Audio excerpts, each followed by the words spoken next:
সে বৃত্তির সাহায্যেই তিনি পড়াশোনা চালিয়েছিলেন। এই মানুষটি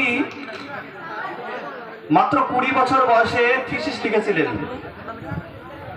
বেদান্ত দর্শনের যে বিমূর্ত পরিকল্পনা সেই বিষয়ে একটা গবেষণামূলক প্রবন্ধ লিখেছিলেন। তৎকালীন ব্রিটিশ শিক্ষক ডক্টর হক সাহেব যথেষ্ট প্রশংসা করেছিলেন। বিভিন্ন পাশ্চাত্য সমালোচক তার এই হিন্দু ধর্ম তথা বেদান্ত দর্শনের যে মতবাদ সেই মতবাদ নিয়ে সমালোচনার ঝড় তুলেছিল। তার বিরুদ্ধে তিনি তার শিক্ষা, তার মেধা, তার প্রখরতার মধ্য দিয়ে তিনি তার জ্ঞানের অন্বেষণ চালিয়েছেন। তিনি তাদের যোগ্য জবাব দিয়েছেন। এই মানুষটি বিভিন্ন দেশ বিদেশের বিশ্ববিদ্যালয়ে অধ্যাপনার কাজ করেছেন। তিনি শুধু মাদ্রাজ প্রেসিডেন্সি কলেজে নয়, তিনি মহীশূর কলেজ বিশ্ববিদ্যালয়ে অধ্যাপনা করেছিলেন। তিনি এমন এক ব্যক্তি ছিলেন যিনি ভারতবর্ষের রাষ্ট্রদূত হিসাবে সোভিয়েত ইউনিয়নে প্রায় 5 বছর কাটিয়েছেন। তিনি এমন একজন ব্যক্তি ছিলেন যিনি অক্সফোর্ড বিশ্ববিদ্যালয় নামক একটা নামী বিশ্ববিদ্যালয়ে অধ্যাপনার জন্য আমন্ত্রিত হয়েছিলেন।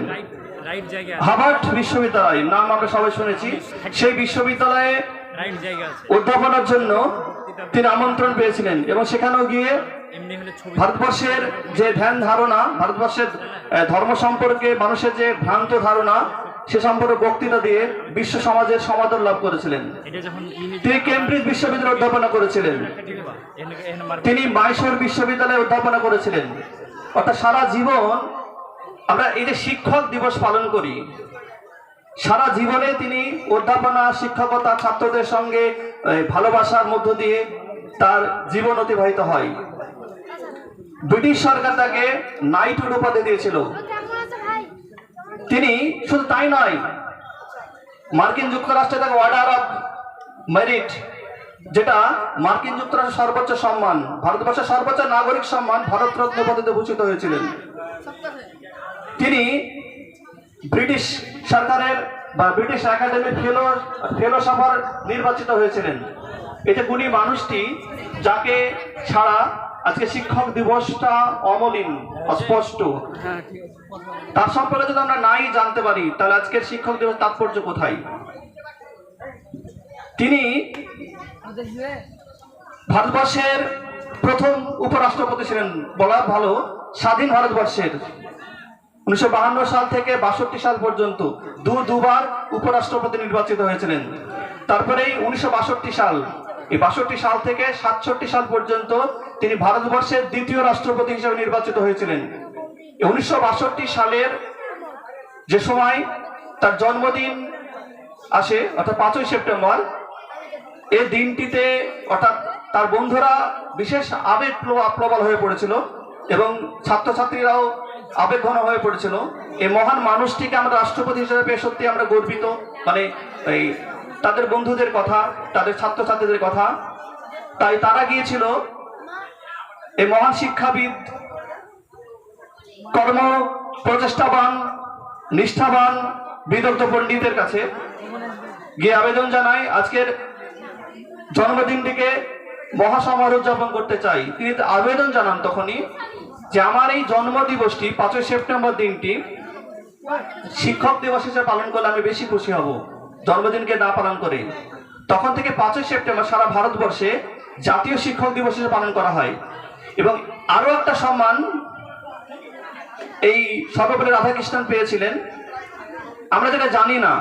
সমগ্র বিশ্বে 5ই অক্টোবর, 5 অক্টোবর আন্তর্জাতিক শিক্ষক দিবস পালন করা হয় এই সর্বপল্লী রাধাকৃষ্ণের জন্মদিনকে কেন্দ্র করে। আমরা যেটা 5ই সেপ্টেম্বর ভারতবর্ষে পালন করি, সমগ্র বিশ্বে আন্তর্জাতিক টিচার্স ডে অর্থাৎ ইন্টারন্যাশনাল টিচার্স ডে হিসাবে সমারোহে পালন করা হয় এই শিক্ষক দিবস। তা আমরা বুঝতে পারছি যে এই বিদগ্ধ অধ্যাপক, জ্ঞান তাপস, কর্ম প্রচেষ্টা, আলোর পত্রিকা, অগ্নিদীপ শিখা, মহান শিক্ষক অধ্যাপক সর্বপল্লী রাধাকৃষ্ণনের জন্মদিনকে কেন আমরা শিক্ষক দিবসে পালন করি। দু একটি কথা 1 মিনিটের মধ্যে শেষ করব। যে বর্তমান পরিস্থিতি খুবই একটা সংকটের মধ্যে দিয়ে চলেছে, আমরা সবাই জানি। ছাত্র ছাত্রী হিসেবে আমাদের এইটুকু কর্তব্যবোধ যে আমরা শুধুমাত্র গুটি কয়েক অভিভাবক আছেন, আমাদের আবেদন যে ছাত্রছাত্রীরা শুধু পুঁথিগত শিক্ষা লাভ করলে হবে না, এই কথা আমাদের কথা নয়, বিশিষ্ট শিক্ষাবিদ সর্বপল্লী রাধাকৃষ্ণনের কথা, বিশ্বকবি রবীন্দ্রনাথ ঠাকুরের কথা, মহাত্মা গান্ধীর কথা, স্বামী বিবেকানন্দের কথা, নজরুল ইসলামের কথা, অর্থাৎ বিদগ্ধ পণ্ডিতেরা বলে গেছেন যে পুঁথিগত শিক্ষা লাভ করলে মানুষ হওয়া যায় না, মানুষ হওয়ার জন্য অন্তরের শিক্ষাটা ভীষণ জরুরি। আমরা চেষ্টা করব ছোটবেলা থেকেই আমার সন্তানেরা, আমার ছেলে মেয়েরা আর যাই হোক একটা মানুষের মতো মানুষ যেন হয়ে উঠতে পারে সেই দোয়া রাখব। গুরুজনদের সঙ্গে সম্মান, শ্রদ্ধাবোধ, আচার আচরণ, কথাবার্তা, পথ চলা, হাঁটা, চলাফেরা, কথাবার্তা কেমন ভাবে বলতে হয়, এই শিক্ষা কিন্তু পুঁথিতে লেখা থাকে না। হ্যাঁ, অবশ্যই লেখা থাকে, কিন্তু সেটা মুখস্থ করে ঠুটস্থ করে নম্বর পাওয়ার জন্য খাতায় লিখলে চলবে না, অন্তরে অনুভব করতে হবে, মানুষ হতে পারবে। তা সবাইকে আমার আন্তরিক ভালোবাসা, শুভেচ্ছা। তোমরা সবাই ভালো থাকো এবং আমার প্রাণ ভরা দোয়া, ভালোবাসা, তোমরা মানুষের মতো মানুষ হয়ে ওঠো। আজকের শিক্ষক দিবসে শপথ করো আমরাও যেন তোমাদেরকে মানুষ করতে পারি।